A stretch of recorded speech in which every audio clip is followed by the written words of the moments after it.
What's going on, Vapor fans? Today we're going to be talking about a certain battery called Vamped. Vamped was very popular about a year ago. It was a battery made specifically and geared towards vaping. Now, what are we going to do? We're going to talk about its last release and put a final nail in the coffin about this company. And I'm going to go ahead and present to you all the facts, everything you need to know about it, so that you guys can make an educated decision for yourself regarding what you think about these cells. Are you guys ready? Let's go.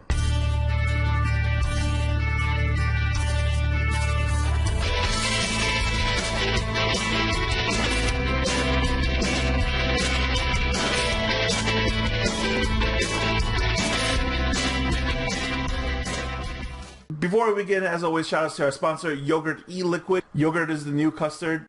They don't have a website, but they do have a Facebook page, so facebook.com/YGRTE-Liquid. So, scrolling down over here, they do have 3 flavors, Aries, Nyx, and Apollo, which is different mixtures of Greek yogurt, strawberry, pomegranate, and peach. So, Peg, do you vape Yogurt E-Liquid? I don't know. These guys don't even have a website. Moving on today, we're going to be talking about our little Vamped battery. So let's begin with the dive cam over here and take a look at this Vamped vapor cell. Vapor cell, specifically geared for vaping. Now, what does it say over here? IMR 18650, 2300 mAh. 40 amp, 2300 mAh, high drain, high amp. Little disclaimer on the side over here, if you guys are able to read this from the glare. Warning, battery may explode or catch fire if mistreated. Don't disassemble or incinerate. Keep away from small children. Now, they do have a website over here called vaporcells.com. So checking out the screen capture over here, I want to go to there. So let's go ahead and try this one more time. vaporcells.com, vaporcells.com. And default server page, this thing is missing. I don't think this company actually even exists anymore. So what a bummer. We're back here on the dive camera. We just wanted to show you guys a couple of the characteristics of this thing. The bottom of the battery and the top of the battery. 4-pronger battery, uses a black seal over here for its protection. Also worth mentioning is its predecessor over here, also Vamped Vapor Cells 40 amps 2000 mAh. So the 2000 has now upgraded over to the 2300 mAh. Now, originally I have showed you the graph on this one and it was absolutely dismal. So for those of you who don't know or have forgotten or newly joining us, Vamped batteries are not really cells to be trusted or to be used or to be vaped with at all, and I will show you exactly why by going over to the graphs. Graph time. As always, folks, we are here at the straight bolt battery graphs. I'm going to go into our archives and take a look at the Vamped 2300 cell over here. So the first thing that we're going to do is take a look at the actual discharge of this thing. The discharge curves of different lines tells us many things. Not only exactly how much milliamp hours that you actually get, but sometimes the signature gives us a clue to what these batteries actually are. In this case, I didn't really bother doing too much battery detective on it. Why? Because when we graph this thing, which is exactly what the sticker was promising over here of a 2300 milliamp hour battery, what did we actually get? We got 1635, which clocks out to 71.1%. Now, granted, a lot of companies out there do embellish their batteries and stuff, especially on the amperage of things, okay? I've never seen too much of a difference on the milliamp hours. However, this one is absolutely just a complete ripoff for what your money is, okay? To promise anywhere even 2,000 and getting, you know, actually 1,600, to promising 2,300 and actually being off by, what, a full 700 mAh? That's like a full 18350 battery, you know what I mean? That's just 700 mAh down the toilet. I don't see how a company could actually do something like this. So, you know, other than my advice for you guys to just completely stay away from this battery, just for funsies, okay, we're going to go ahead and close this thing over here so that we could take a look at the power profile. So, pulling up the power profile, I was very, very skeptical and very, very scared to graph this thing at more amps than it could possibly handle. This thing was getting a little bit on the warm side. I only graphed it to about 20 points of power. So, being that this thing is supposed to be like a high drain battery or something like that, and you were only getting like 1600 mAh, well, what's a 1600 mAh battery? Probably like a VTC3 or something like that, except the Sony VTC3s, they're generally 3-prong batteries. This one is a 4-prong battery, so we have no idea what this thing actually is. Sure, we could probably do some battery detective, try to like, you know, grab a whole bunch more batteries or something like that, but something of numbers this dismal, and looking at the graph currently as is, just for you guys who aren't able to tell enough from the visual that we currently have, just for the hell of it, I'm going to go ahead and overlay these things to some Sony batteries that if they were actually VTC3s and show you the big whopping difference here, okay?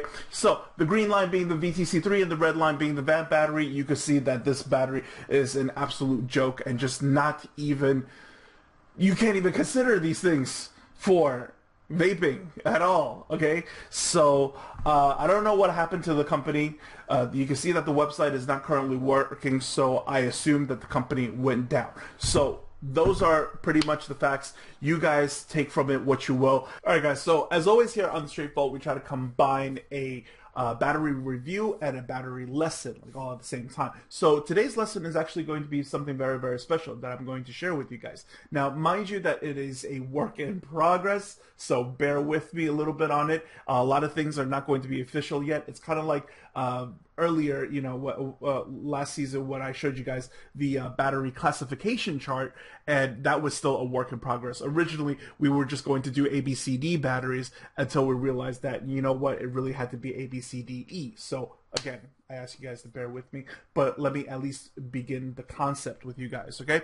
So, going over to the screen capture over here, see, we can tell that I have something rigged up over here, and what it really is for all of you guys out there who have different kinds of regulated devices, because you guys go by wattage, right? And what kind of wattage are you really vaping on versus the device that you currently have, and then you will be able to pick the right kind of battery for you. Now, granted, what I have over here says all the Pegasus batteries, because I do plan to put this on my website for the sake of helping people to decide what kind of batteries to purchase off of my website. However, for the sake of the Straight Vault, I will go ahead and teach you guys how to do this with basically any battery, as long as you know what the actual amperage or what the actual current capability of the battery really is, okay? So it is not important whether or not it is, you know, an MJ1, a 30Q, or this or that, or none of these models are actually important. What is important is that you know that it is true to what the amperage capability is, okay? So if we were to go down the line real quick with Sony batteries, I'm just going to say it real quick, okay? VTC5 batteries are about 20 amp batteries. VTC4 batteries could be anywhere between 24 to 26 amps, depending on the quality of that one that you pick up, because VTC4 batteries are very scattered right now, and they'll come in different not exactly bin selections, but you will find them in slightly better and worse qualities. VTC3s are the only ones that are actually 30 amp batteries, okay? So if you are a big VTC fan, that's what they are, okay? It's 20, it gets lower as the milliamp hours get higher. Do not be fooled, they are not all 30 amp batteries, okay? For everybody else, you know, who are going along with my picks of the Samsungs and the LGs, which are very solid batteries as well, they don't run very hot. They, you know, are capable for exactly what it's rated for. Let's talk a little bit more about them, okay? So, whether, you know or not, the Pegasus batteries, okay, the Type A's are 10 amp batteries. These are 15, 20, 25, 30, okay? So the batteries on the side over here is how many batteries does your device use? Are you a single battery device, a double battery device, or triple battery device? Now, some of you are going to get a little bit ahead of me and then say, Peg, I see that you have 2 batteries and 3 batteries over here. Does that mean in series or parallel? I will tell you right now, okay, that if you do the math, it doesn't matter if it's in series or if it's in parallel. If you do the math according to my parameters, okay, the outcome on paper is going to be the same. I will tell you what the difference is in reality later on, so bear with me, okay? The next thing, let's talk real quick for 1 second about 3.6 versus 3.7 nominal voltages, right? Now, when I initially released my batteries, a lot of people were like, 3.6, what is he talking about? All batteries are 3.7. There's something fishy about this. Actually, the truth is, all real OEM specs are somewhere around 3.6. So, where did we get the 3.7 from? Well, the 3.7 just looks better. It looks like it's more capable of something, but actually it doesn't make that much of a difference. And this is where it really came from. In the older days, and when I say older days, we're talking about like 2 to 3 years ago, okay? And for you guys out there, you know, for in Vapeland, 2 to 3 years ago is eons ago of technology, right? So looking at this battery real quick, some of you might remember this from in the old days, so to speak. So 3400 Panasonic NCR 18650B battery. Okay, this was a true 3.7 volt battery. Now, why do I say that? Because this thing had an amp draw of somewhere around 6 amps. I think it was like 5.8 or something like that, or 6. Something really low. Okay, now it is the size of the density versus the amp draw, okay, that gives us the nominal, right, the in-between voltage of 3.7. Does that make sense? Now, I'm going to go ahead and say this on record right now, okay? If your battery is not capable of at least 10 amps, your battery is not suitable for vaping. It shouldn't even be in the vape class, okay? It's not a vapable battery, put it that way, right? Now, it has to be a minimum of 10 amps for you to vape on it lightly, and then we go up into 15, 20, 25, 30. Okay. Now 15 to 20, 25, 30, it may only sound like 5 points of amperage difference. However, once you understand the math, you're going to see a huge difference in this. Okay. So what do I have over here? What I have is a simple chart so that you could go ahead and ask yourself, hey, what am I currently vaping? You know, what kind of wattage am I really comfortable with? Am I thinking of like going over here, but soon I will be upgrading to over here?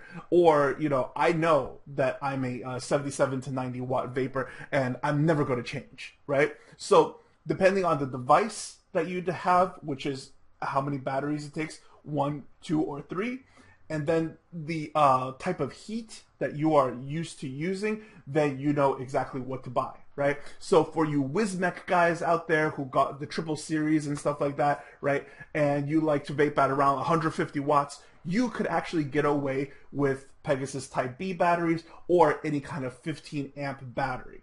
Okay, so I'm teaching you guys how to shop on my site, and I'm also teaching you guys how to shop anywhere, just in case, right?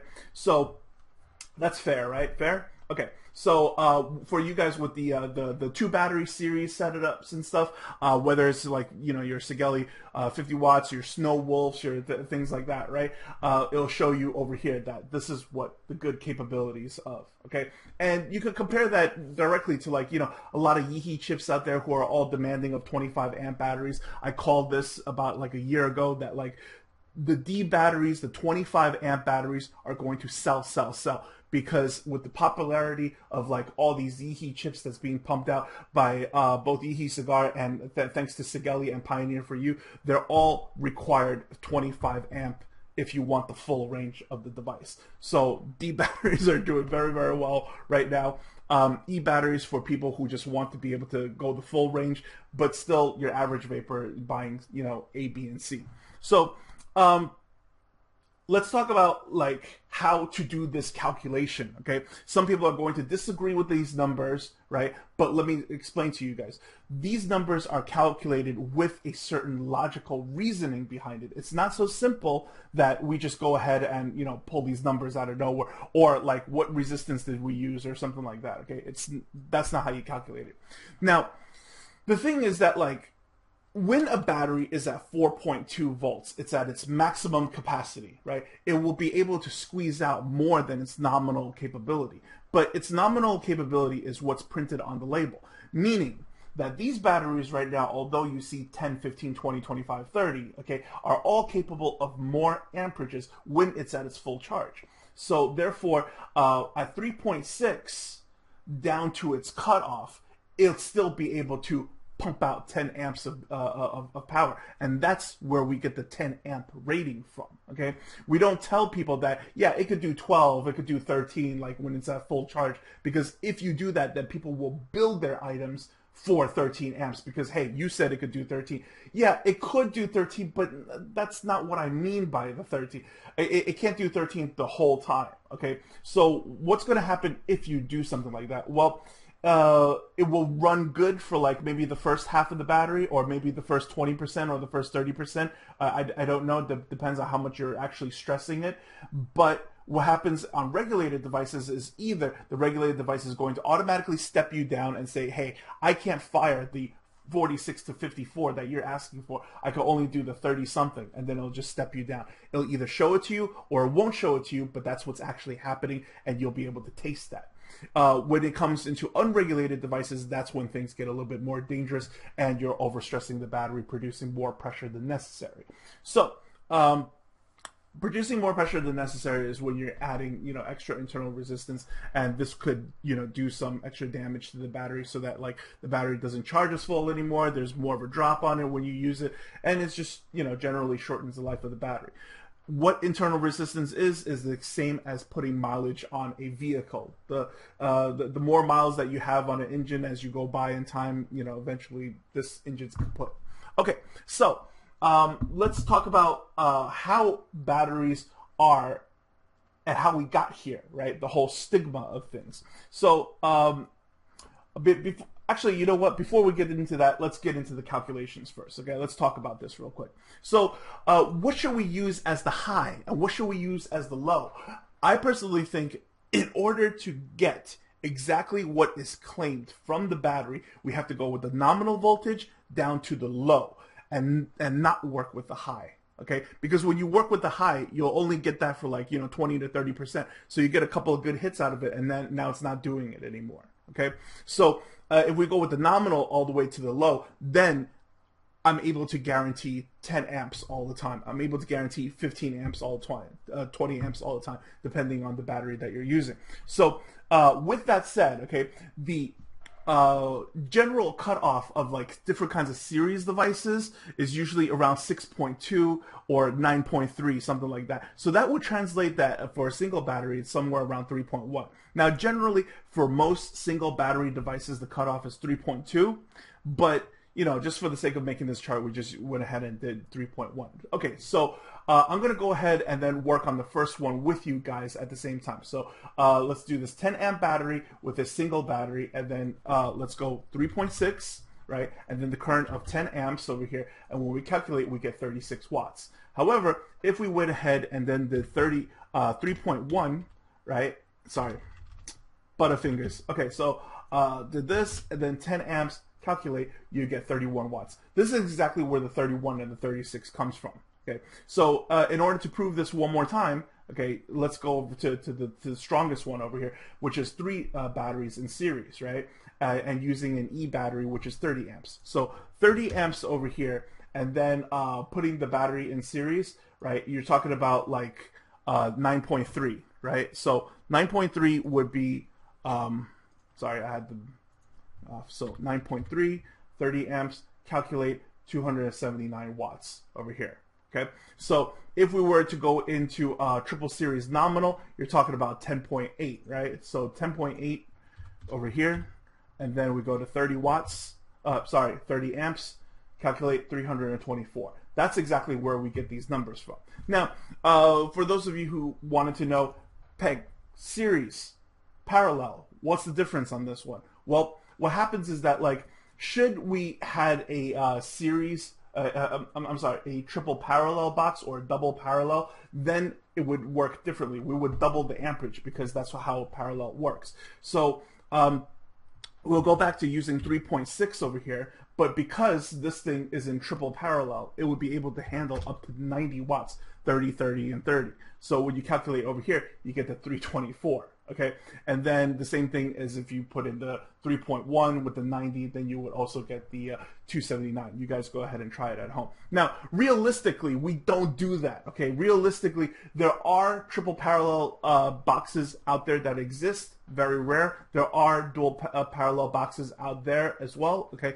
However, well, what happens is that, like, you know, in reality there is a ramp up time difference when it comes to actual power vaping. So if you were trying to vape somewhere around the 279 to 300 watt range or whatever, you would definitely rig your stuff up in triple series and not triple parallel, because although you will eventually get up to 200, 300 watts in parallel mode, but you're going to hold that button down for like a whole minute and before you take a vape on it, and by then you've already cooked your mod, you know? So instead, to get yourself up there, right, you're going to have to set yourself to a much higher frequency, which is to set this up in the triple series, which is the 10.8 volts, as opposed to running it at, like, you know, 3.6 down to 3.1. That makes no sense. So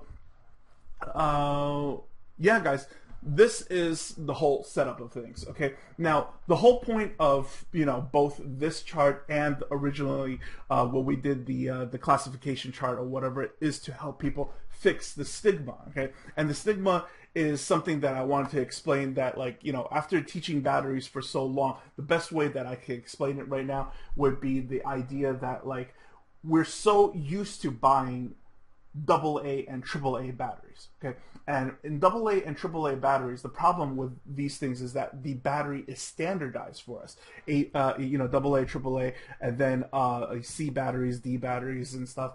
And the more powerful of a device that we use, all we do is add more batteries to it, right? So if we have like a huge boom box, then it would use like 8 D cells. If it's like a very powerful flashlight, then like maybe 4 C cells.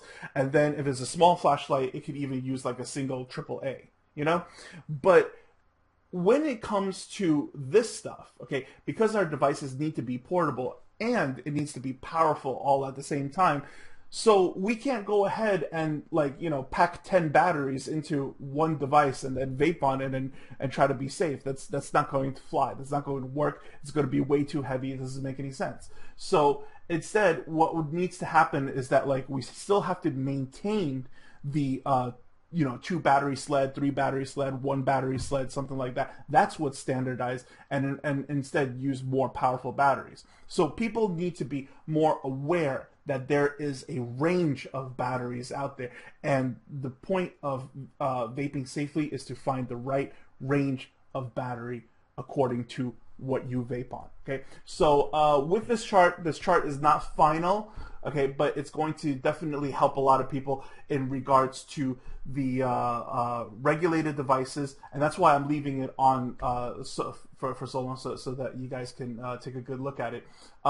This chart will not be available on the Pegasus website just yet, but we will work things in, because right now the website is muchly geared towards selling batteries, but we will redo it again so that, like, it will have both the Academy portion and the battery selling batteries and other goodies as well. A lot of you guys have asked me for the access to the battery graphs again. I need to reorganize the website before I could dump all of that back on and then have a blog section so that, like, you know, I could constantly tell you the new stuff about batteries and, you know, other goodies as well. So yeah, guys, for those of you who are wondering, will there also be an ohm chart for the unregulated guys out there who want to do the you know, advanced stuff or whatever? Yes, there will be an ohm chart that is also in the works. Let me perfect this one first. I'm still not even sure if I want to call this ion capability chart yet, you know what I mean, as opposed to, like, you know, regulated device, like, you know, help you find your battery or something like that. So until next time, guys, I hope you guys have learned something and taken away something with you.